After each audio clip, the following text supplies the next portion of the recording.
하나님의 말씀 함께 봉독하도록 하겠습니다. 오늘 주시는 하나님 말씀은 느헤미야서 7장 1절에서 7절까지 말씀입니다. 느헤미야서 7장 1절에서 7절까지의 말씀, 구약성경 735페이지가 되겠습니다. 한 절씩 저와 여러분들 교독하도록 하겠습니다. 성벽이 건축됨에 문짝을 달고 문지기와 노래하는 자들과 레위 사람들을 세운 후에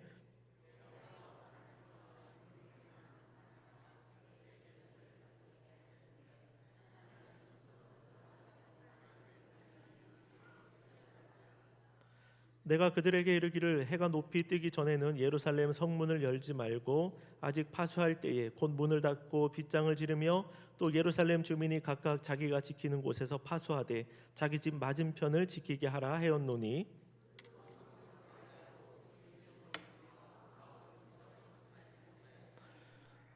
내 하나님이 내 마음을 감동하사 귀족들과 민장들과 백성을 모아 그 계보대로 등록하게 하심으로 내가 처음으로 돌아온 자의 계보를 얻었는데 거기에 기록된 것을 보면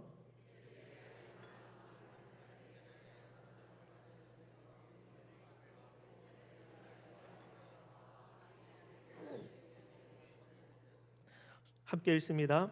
수룹바벨과 예수아와 느헤미야와 아사랴와 라하메와 나하마니니와 모르드게와 빌산과 미스베렛과 비그웨와 누흠과 바하나와 함께 나온 이스라엘 백성의 명수가 이러하니라. 아멘. 저기 계신 분들 함께 인사하실까요? 한 주간도 승리하셨습니다. 인사하겠습니다. 오늘 예배 자리에 나오신 여러분들 진심으로 한 분 한 분 주님께서 기뻐하시고 또 환영하시는 줄로 믿습니다. 하나님의 주시는 은혜가 저와 여러분들의 심령 가운데 가득가득 채워지기를 소망합니다. 그 힘으로 한 주간도 또 다른 새로운 한 주간도 승리하시기를 바랍니다. 오늘 역사를 이룬 사람들이라는 제목의 말씀을 받으려고 합니다. 분량상 끝까지 다 읽어야 되는데 7절까지만 읽었습니다. 우리가 감동적인 영화를 종종 볼 때가 있습니다. 그러면은 그러한 영화를 보면 몸이 잘 일어나지가 않아요. 그래서 끝까지 자리에 앉아 있으면서 그 영화의 여운을 계속적으로 즐기고자 하는 마음이 있습니다.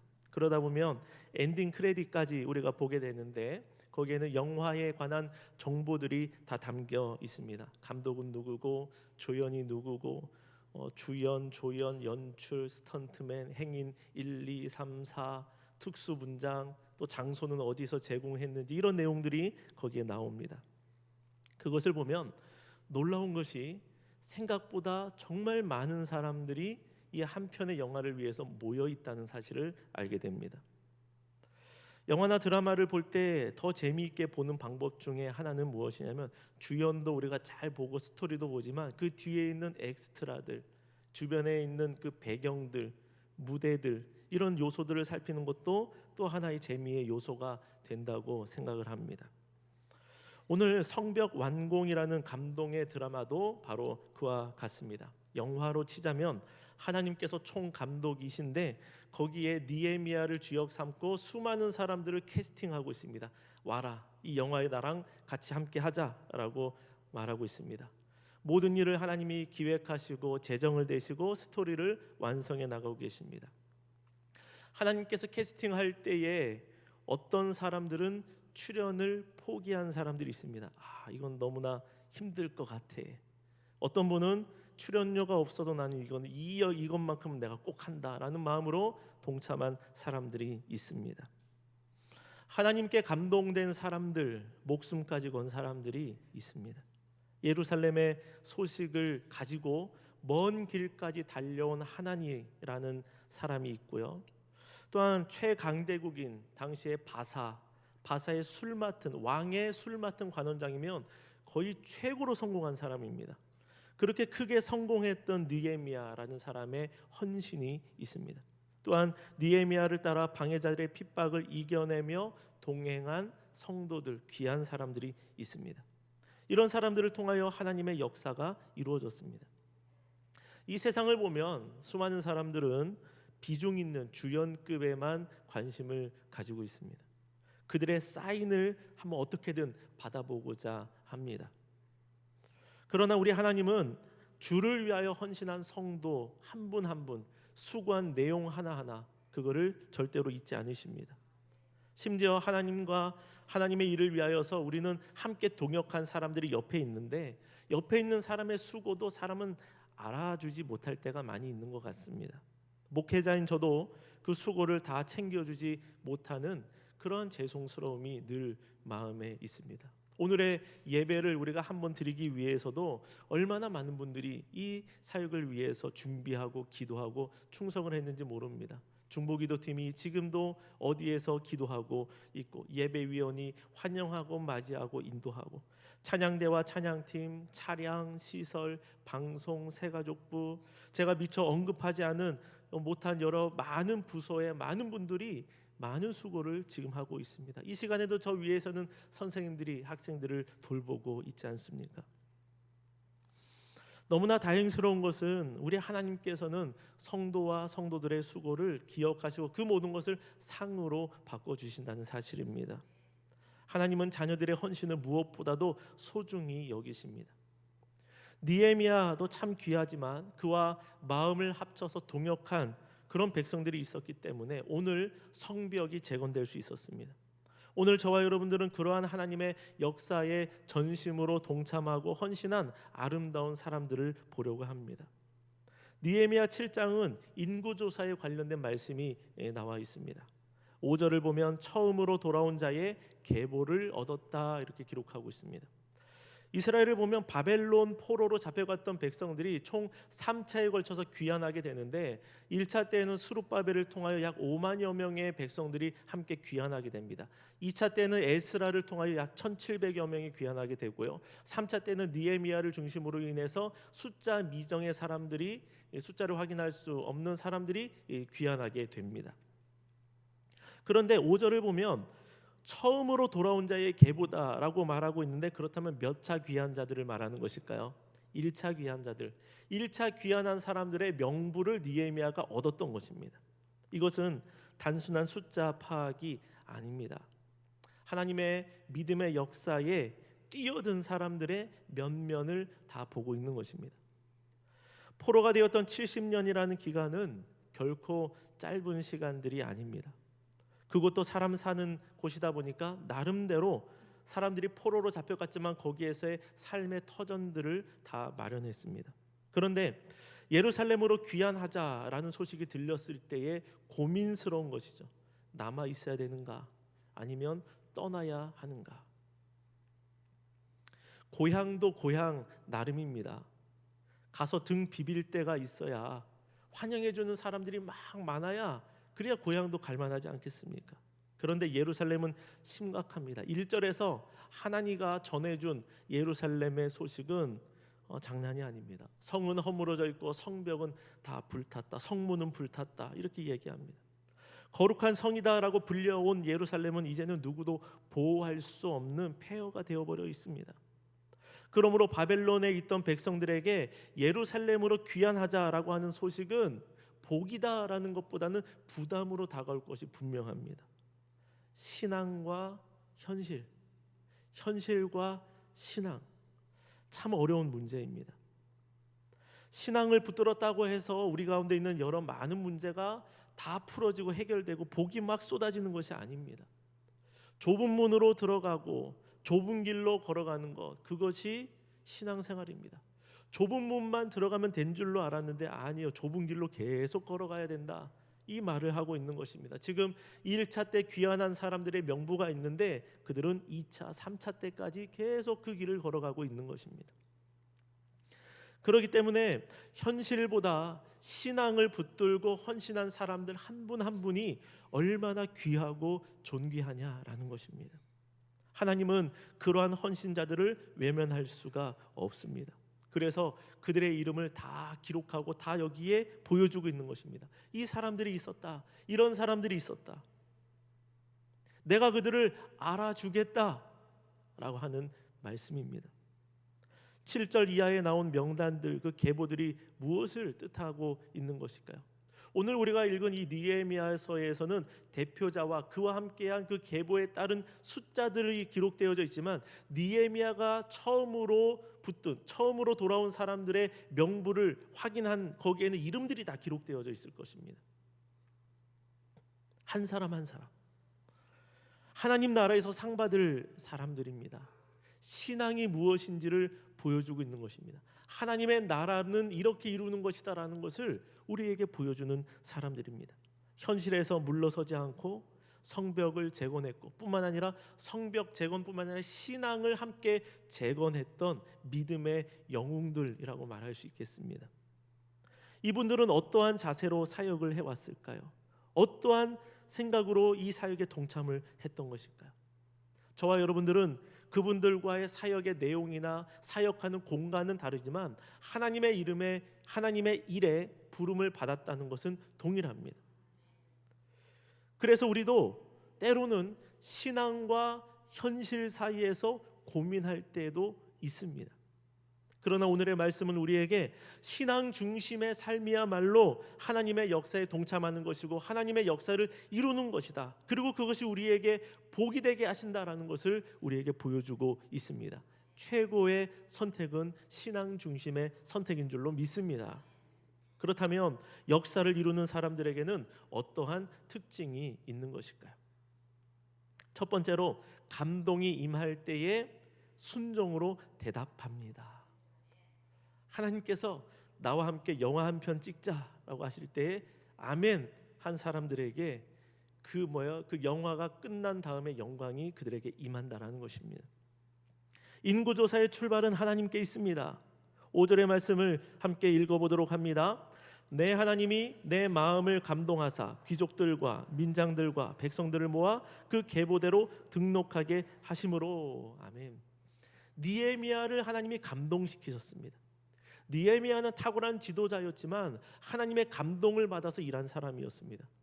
그가 바사를 떠날 때에도 기도하며 하나님의 뜻을 기다려왔고 하나님이 역사하실 때도 찰나의 기도 눈 잠깐 감고 하나님의 뜻이 여기 있습니까? 그렇게 기도하며 하나님 중심으로 사역해 왔습니다.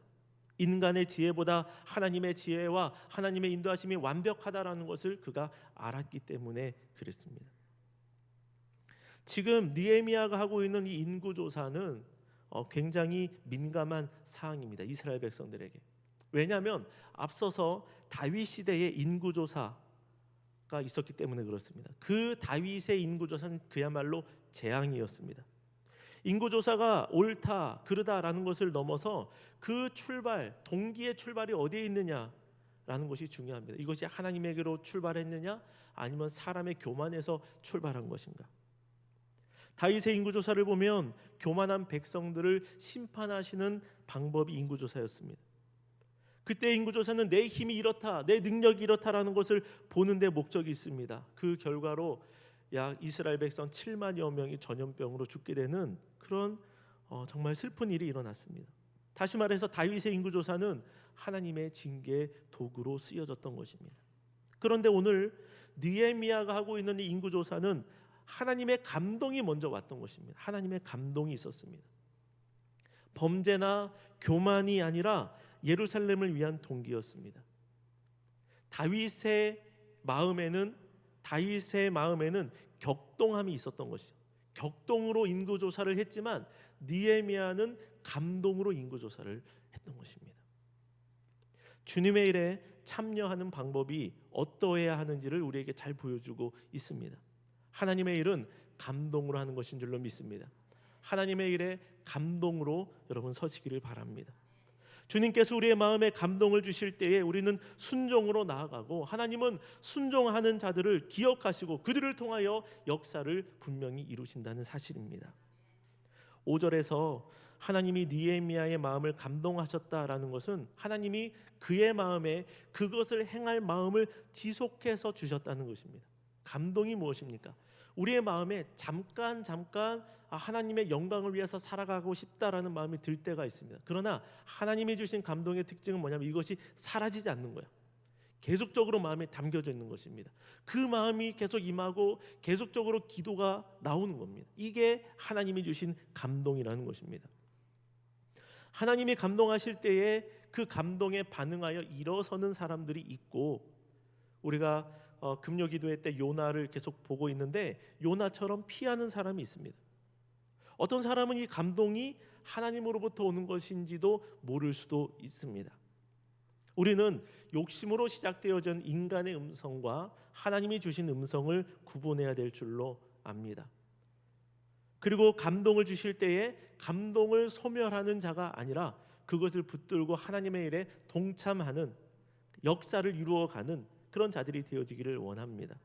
아마도 하나님의 일을 100으로라고 할 때에, 100이라고 할 때에 우리가 감당하는 것은 아마 1도 안 되리라 생각합니다.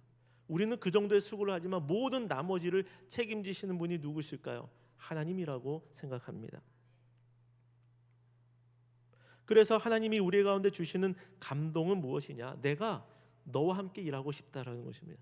내가 너를 쓰고 싶다는 것입니다. 너는 내가 하는 일에 조금 동참만 해라. 내가 그것을 인정하고 그것을 통하여 너에게 복을 주겠다라고 말씀하고 계시는 것입니다. 그렇기 때문에 감동을 붙들면 우리는 그것을 통하여 하나님을 경험하게 됩니다. 빌립보서 2장 13절의 말씀을 같이 읽어보도록 하겠습니다. 같이 읽습니다.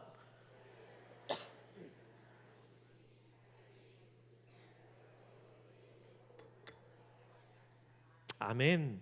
자기의 기쁘신 뜻을 위하여 너희에게 무엇을 주신다? 소원을 주신다.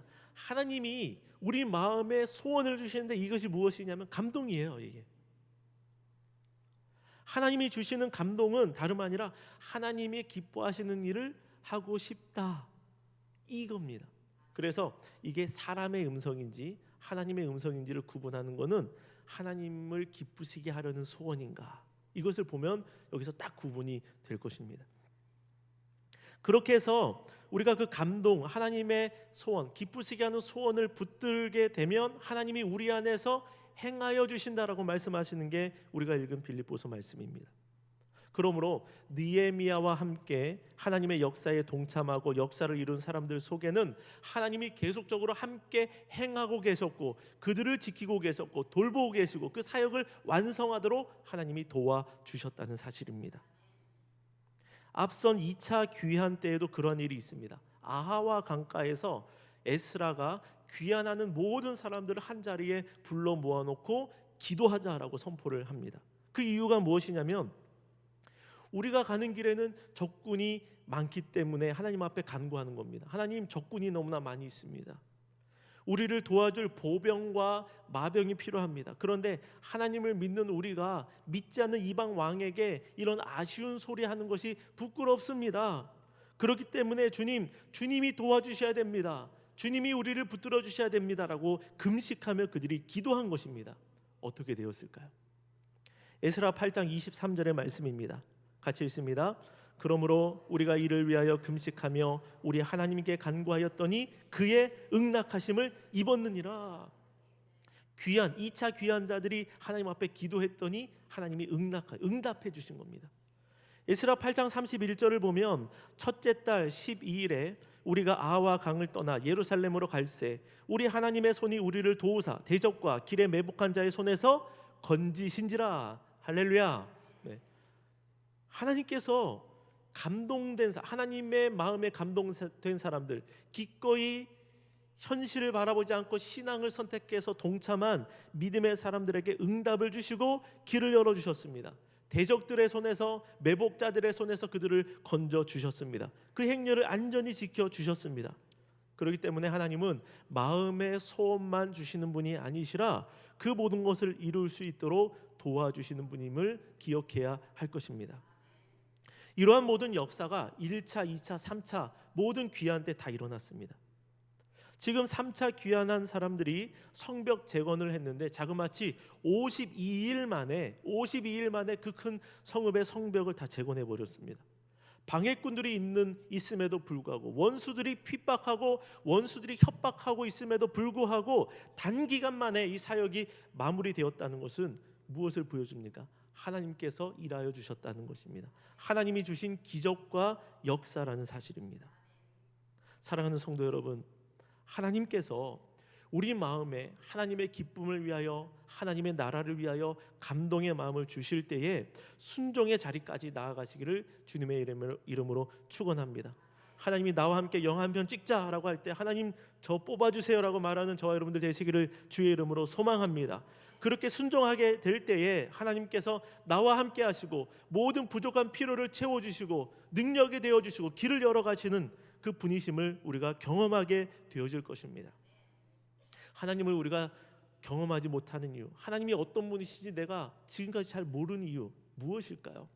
동참하지 않았기 때문은 아닐까요? 감동을 주실 때 첫 발을 내디지 않았기 때문에 하나님을 지금도 경험하지 못하는 것은 아닐까요? 육신이 편한 것을 따르지 않기를 원합니다. 하나님의 주시는 감동을 외면하지 않기를 원합니다.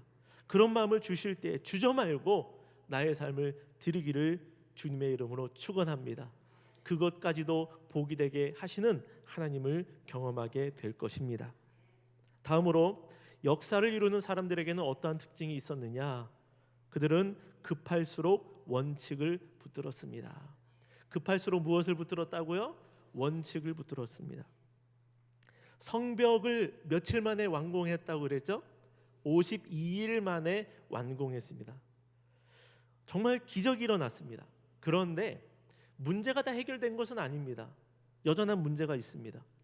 7장 4절의 말씀을 보면 그 성읍은 광대하고 그 주민은 적으며 가옥은 미처 건축하지 못하였음이니라. 세 가지 문제가 있습니다. 성읍이 너무 넓어요. 그리고 사람이 부족합니다. 세 번째로는 성읍 안에 거주할 집이 없습니다. 성읍이 크다는 것은 여러분 방비할 곳이 많이 있습니다. 땅을 많이 가지고 있다. 여러분 좋은 일이죠. 그러나 그 땅을 뭐 해야 됩니까? 관리해야 됩니다. 그럼 얼마나 힘듭니까? 인구라도 많아야 되는데 주민이 적습니다. 게다가 그 부족한 사람들인데도 그 사람들을 수용할 만한 집이 없는 겁니다. 설상가상 눈이 내린데 서리가 내린 정도가 아니라 거기에 더해서 엎치고 덮친 일이 생겼습니다.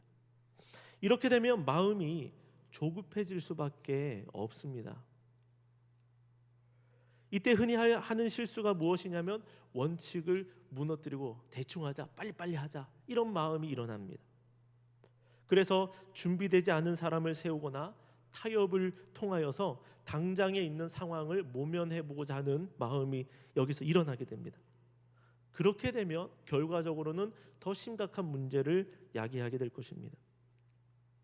느헤미야는 이런 상황에서 어떻게 행하였을까요? 아무리 급해도 그는 원칙대로 인구조사를 진행하였고 성전에 들어갈 사람들을 찾고 있습니다. 5절을 보면 귀족들, 민장들, 백성 이렇게 나오는데 이 사람들을 모아서 족보를 등록시키고 있습니다. 이 세 부류는 당시에 이스라엘을 구성하는 세 계층으로 우리가 볼 수 있습니다. 귀족은 사람들을 재판하고 이끌어가는 지도자 계층이라고 생각할 수 있고, 민장은 그러한 귀족들 밑에서 실무의 일들을 감당하는 사람들, 그리고 백성은 일반 백성들, 평민으로 보면 되겠습니다. 느헤미야는 그 사람들을 계수하고 분류하게 되는데 8절에서 24절까지의 말씀은 누구냐면 가게별로 귀한 자들의 이름과 숫자를 적어 놓았습니다. 25절에서 38절 거기에는 지명이 나오는데 출신지별로, 귀한지별로의 명단과 숫자를 적어 놓은 것입니다. 39절에서 42절까지는 1차 귀한 자들 중에서 제사장들의 가게별 수요를 재확인한 것이고요. 43절에서 45절은 레위인들의 수요를 파악했습니다. 그리고 46절에서 60절까지는 성전 봉사자인 느디님 사람과 솔로몬의 신하들 중에 귀한한 사람들을 여기에 소개하고 있습니다. 제가 여기까지 언급했던 8절에서 60절까지의 이 사람들의 원칙은 6절이 우리에게 보여주고 있습니다. 6절 말씀을 봅니다. 옛적에 바벨론 왕 느부갓네살에게 사로잡힌 자들 중에서 노임을 받고 예루살렘과 유다에 돌아와 각기 자기들의 성읍에 이른 자들, 곧 이렇게 나와 있습니다. 각기 자기들의 성읍에 이른 자들. 이게 뭐냐면 귀한한 사람들이, 포로로 잡혀갔다가 귀한한 사람들이 아무데나 가서 살고 싶은 데 가서 살지 않았다는 것입니다. 딱 보고 저기 자리 너무 좋다, 저기 기가 막히다, 저기 적당하게 햇볕도 들고 그늘도 있고 물도 있고, 야 우리 집은 저기 가서 살아야 되겠다, 이렇게 사는 것이 아니라 그들이 원래 소속되어졌던 지파, 하나님께서 그들 가운데 주셨던 땅, 거기에 들어가서 그들이 살았습니다. 이것이 그들의 원칙이었습니다. 하나님이 주신 땅, 우리의 지파, 우리 조상들이 살았던 그곳에 우리가 또다시 들어가서 거기에서 터전을 마련해 가는 것이 하나님의 뜻이라는 것입니다. 두 번째 원칙이 있습니다. 그것이 무엇이냐면 이 61절에서 65절까지의 내용이 여기에 해당이 되는데, 이들은 기타 귀한 자들입니다. 다시 말해서 계보를 확인할 수 없는, 족보 확인이 안 되는 사람들이에요. 70년 동안이나 포로로 생활을 했다 보니까 우리가 어디 지파였는지, 어디 사람인지 진짜 애매한 사람들이 있다는 거예요. 우리로 하면은 내가 지금 몇 초원인지, 내가 몇 교구인지, 내가 어느 목장인지 잘 모른다는 겁니다. 시간이 너무 오래 흘러서. 64절의 말씀을 보기를 원합니다. 64절. 이 사람들은 계보 중에서 자기 이름을 찾아도 찾지 못하였으므로 그들을 부정하게 여겨 제사장의 직분을 행하지 못하게 하고. 그 사람들을 어떻게 여겼습니까? 부정하게 여겼습니다. 이 부정하게 여기다는 것을 우리가 잘 파악해야 되는데, 그 사람들이 추악한 죄를 지어서 부정하다, 나쁘다 이렇게 말하는 것이 아니라 오랜 포로 기간 가운데 누구 자손인지 아직 명확하지 못하기 때문에 우리가 그렇게 일단 잠깐 동안 그렇게 여기자라는 것입니다. 7장 4절에서 우리가 본 대로 당장에 사람이 부족합니다. 성읍에 계보가 확인되지 않은 사람들의 숫자를 보면 640명의 플러스 알파입니다. 이 플러스 알파를 보면 이 숫자는 정확하게 나오지 않지만 3개 가문에 해당되는 사람들이 더 있는 것이죠. 적은 숫자가 아닙니다. 그런데 느헤미야는 지금 과감하게 그 사람들이 명확하게 어디 집하고 어디 족속인지 증명되기 전까지는 제사장, 굉장히 중요한 직분 아닙니까? 제사장의 직분에서만큼은 이들을 제외하고 있습니다. 잘못해서 제사장이 아닌 자가 제사를 하나님 앞에 올려드리다가 범죄하면 안 된다는 것입니다. 이것은 이래도 되고 저래도 되는 그런 문제가 아닙니다. 어떤 것은 지혜롭게 하면 돼요. 어떤 것은 이렇게 저렇게 잘 하면 되는데, 어떤 문제만큼은 진리이기 때문에 이거는 하나님의 말씀에 철저히 순종하고 분명히 지켜야 된다라는 그런 내용들이 있는 것입니다. 그것이 원칙이죠. 그래서 지금 당장 나와 우리 공동체의 필요보다 더 중요한 것이 무엇이냐는 것이 하나님의 질서를 세워가는 일인 줄로 믿습니다. 지금 차라리 내가 불편하고 말지, 조금 연기하고 말지, 천천히 가지, 하나님이 세우신 그 질서와 원칙을 깨뜨리지 않고자 하는 이 마음이 너무나 귀한 마음이었다는 것입니다. 사랑하는 성도 여러분, 우리는 어떻습니까? 눈앞의 필요에 의해서 타협하고 말씀을 어기는 것이 너무 심심치 않게 일어나고 있지는 않습니까?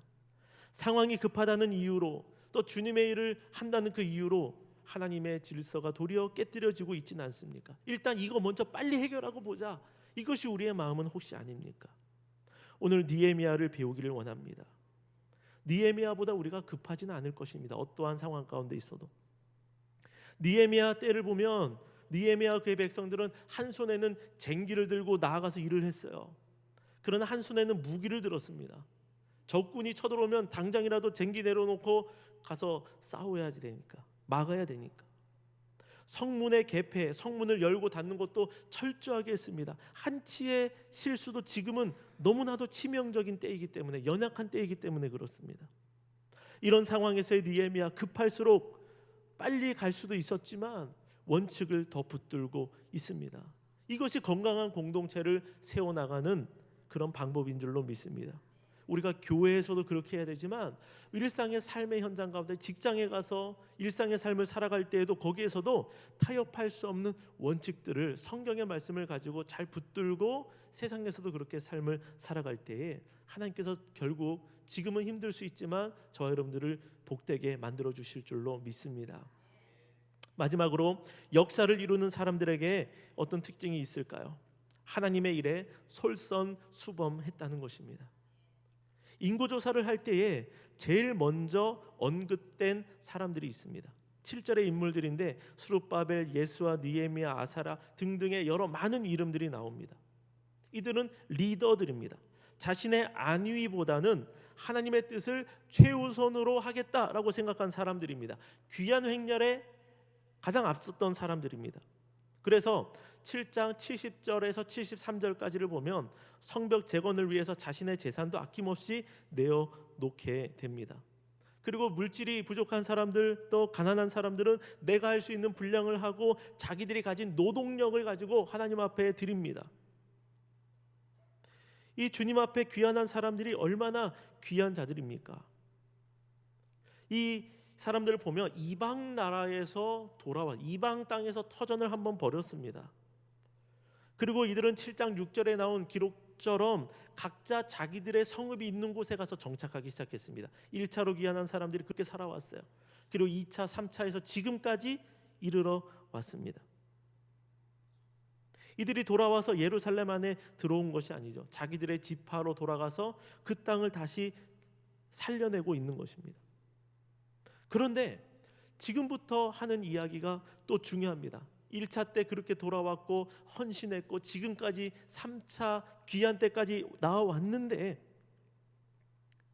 뭐냐면 우리가 조금 전에 살펴본 말씀처럼 예루살렘 성읍은 크고 주민은 적고 성읍 안에 성벽을 지었는데 성벽 안에 들어가서 살 사람들이 살 집이 없는 거야. 아직 집을 짓지 않았기 때문에 하나님의 전에 성벽을 먼저 우선적으로 세워놓은 겁니다.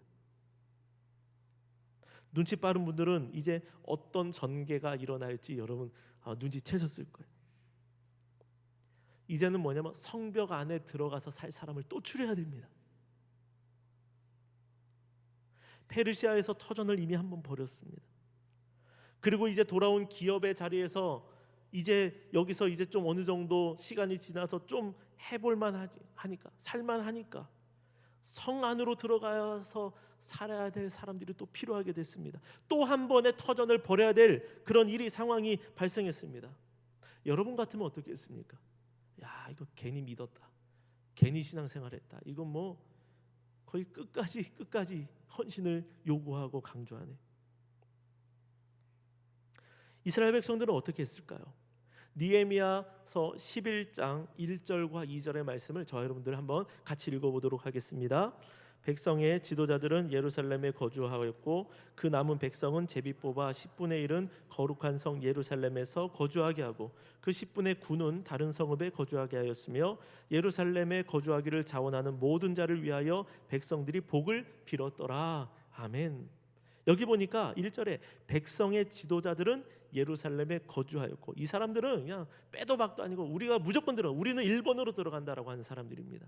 우리가 지도자들인데 리더들인데 우리가 솔선수범해야 된다. 우리는 성 안으로 들어가겠다. 그리고 또 방법이 무엇이냐면 제비 뽑기를 했습니다. 10명 중 한 가정은 제비 뽑아서 뽑히면 하나님의 뜻으로 알고 성 안으로 들어가겠다라고 말하는 사람들입니다. 그리고 또 한 사람이 있습니다. 굉장히 귀한 자들인데 자원하는 사람들이 있었대요. 우리가 들어가겠습니다. 우리는 들어가고 싶습니다. 성 안으로 들어가서 우리가 살겠습니다. 자원하는 사람들 너무나 귀하지 않습니까? 지도자들은 제비 뽑지 않고 무조건입니다. 제비 뽑힌 자들을 그리고 자원하는 자들이 있습니다. 그들은 예루살렘 안으로 들어가서 그 집을 다시 지어야 되는 것이죠. 다시 기반을 다져야 됩니다. 이런 모든 것에 그들이 한 마음이 되어졌습니다. 여기에 해당하지 않는 사람들은 무엇입니까? 미안한 마음을 가지는 것이죠. 그리고 예루살렘 안으로 들어가는 자들을 보면서 그들을 위하여 기도하고 진심으로 그들을 축복하고 있습니다. 격려하고 있습니다. 그들을 위해서 축복만 하지 않았겠죠. 도와주었겠죠. 이것이 살아있는 공동체의 모습인 줄로 믿습니다. 하나님께서 우리에게 직분을 주신 이유가 무엇이겠습니까? 솔선수범하라고 주신 것이 아니겠습니까? 예배에 앞장서야 됩니다. 기도하는 자리에 앞장서 있어야 됩니다. 하나님의 뜻은 무엇입니까? 우리가 먼저 앞에 서라는 것이죠. 자원하라는 것이죠. 리더들만 자원합니까? 아니에요. 그들보다도 더 귀한 사람들이 뭐냐면 안 해도 되는데 함께하는 사람들이에요. 내가 들어가겠습니다라고 말하는 사람들이 정말 귀한 사람들 아닙니까? 이러한 사람들이 그리스도인인 줄로 믿습니다. 세상의 사람들이 보기에는 이상한 사람들이에요. 이들은 다름 아닌 역사를 만드는 사람들인 줄로 믿습니다. 하나님의 나라가 이러한 신앙의 사람들을 통하여 이루어져 왔다는 것입니다. 하나님은 성령의 음성에 감동을 받아 순종하는 사람들 마음속에서 일하고 계십니다. 세상의 지혜와 능력이 아니라 하나님을 사랑하는 사람들을 통하여서, 하나님께 자원하는 심령의 사람들을 통하여서 하나님이 기적과도 같은 일들을 이루어내시는 것입니다. 지금은 불편해 보일 수 있습니다. 그러나 결국은 그것이 우리의 상이 될 것이고 우리의 복이 될 것이고 하나님을 경험하는 우리의 간증이 되어질 줄로 믿습니다. 많은 것을 희생한다고 생각할 수 있지만 하나님의 나라에서는 가장 많은 것을 얻는 자들이 되어질 줄로 믿습니다. 우리 교회가 그런 교회 되기를 원합니다. 모든 중직이 솔선수범하기를 원합니다. 예배 자리에 솔선수범하는 겁니다. 기도의 자리에 솔선수범하는 것입니다. 사역의 자리 가운데 섬기는 것이 어떤 것인지 낮은 자리에서 보여주는 것입니다. 그리고 온 성도들을 함께 동역하며 격려해주고 축복해주고 따라가 줄 수 있는 것, 그냥 박수만 쳐주는 것이 아니라 따라가지고 마음을 모아주는 것. 그래서 주님의 감동하심이 늘 임하여서 쓰임받는 교회, 하나님의 나라를 역사를 이루는 교회 되어지기를 원합니다. 세상과 타협할 수 없는, 그리고 시간에 쫓겨서 진리를 버릴 수 없는 그런 원칙을 끝까지 붙드는 교회, 그것을 붙들고 살아가는 성도가 저와 여러분들 되시기를 주의 이름으로 다시 한번 축원합니다.